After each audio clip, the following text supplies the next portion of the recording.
Assalamualaikum warahmatullahi wabarakatuh. Perkenalkan, nama saya Muhammad Yulfikar Gayi Hairudin dengan NIM P272260222154, kelas D3B tingkat 1. Saya akan menjelaskan mengenai anatomi dan fungsi sistem penglihatan.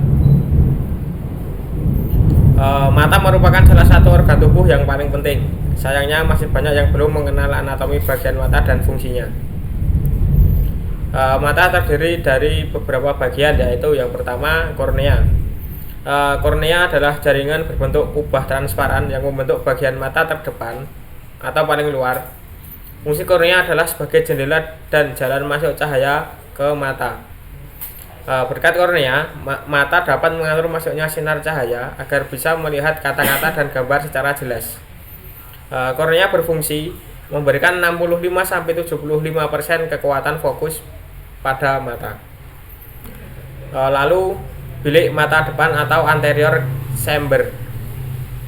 Bilik mata depan adalah kantung mirip jeli yang berada di belakang kornea, di depan lensa.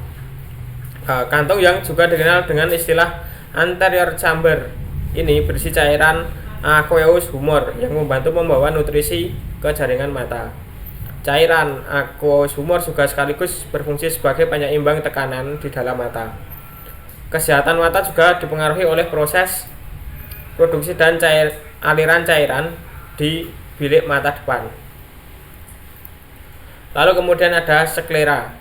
Sklera adalah bagian mata yang berbentuk selaput putih keras dengan jaringan fibrosa yang menutupi seluruh bola mata, kecuali bagian kornea. Di dalamnya terdapat otot yang menempel guna menggerakkan mata yang menempel pada sklera.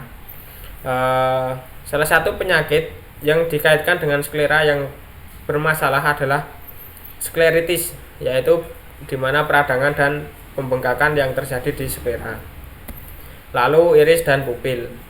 Iris dan pupil adalah bagian dari anatomi mata yang saling berhubungan satu sama lain.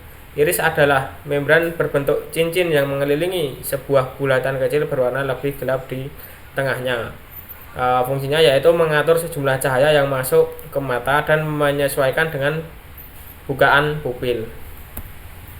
Lalu ada lensa. Lensa adalah bagian mata yang berupa jaringan transparan dan lentur yang terletak tepat di belakang iris dan pupil atau setelah kornea. Fungsi dari lensa sendiri yaitu membantu memusatkan cahaya dan gambar pada retina Anda. Lensa ini memberikan 25-35 kekuatan fokus mata. Kemudian koroid dan konjungtiva. Koroid adalah bagian mata yang berbentuk membran coklat gelap yang terdapat banyak pembuluh darah di dalamnya. Posisinya terletak di antara sklera dan retina. Koroid ini berfungsi untuk memasok darah dan nutrisi ke retina dan ke semua struktur lainnya pada bagian anatomi mata. Sementara itu, konjungtiva adalah lapisan tipis jaringan yang menutupi seluruh bagian mata yang posisinya ada di depan, kecuali untuk kornea. Kemudian ada badan vitreous. Vitreous adalah zat seperti jeli yang mengisi bagian dalam bagian belakang anatomi mata. Seiring waktu, vitreous menjadi lebih encer dan bisa terlepas dari bagian belakang mata. Impuls listrik ini dibawa oleh saraf optik ke otak yang akhirnya menafsirkan sebagai gambar atau objek yang mata lihat. Yaitu ada makula. Makula adalah area sensitif kecil di tengah retina yang memberikan penglihatan sentral. Pada makula terdapat fovea. Fovea terletak di pusat makula dan fungsinya untuk memberikan penglihatan detail yang paling tajam di mata. Makula merupakan bagian anatomi mata dengan sel-sel fotoreseptor atau penerima cahaya tingkat tinggi yang dapat mendeteksi cahaya dan mengirimkannya ke otak.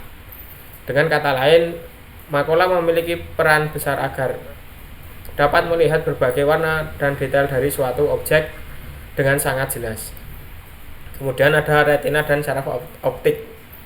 Retina adalah sebuah jaringan yang peka terhadap cahaya. Retina ini melapisi permukaan bagian dalam anatomi mata.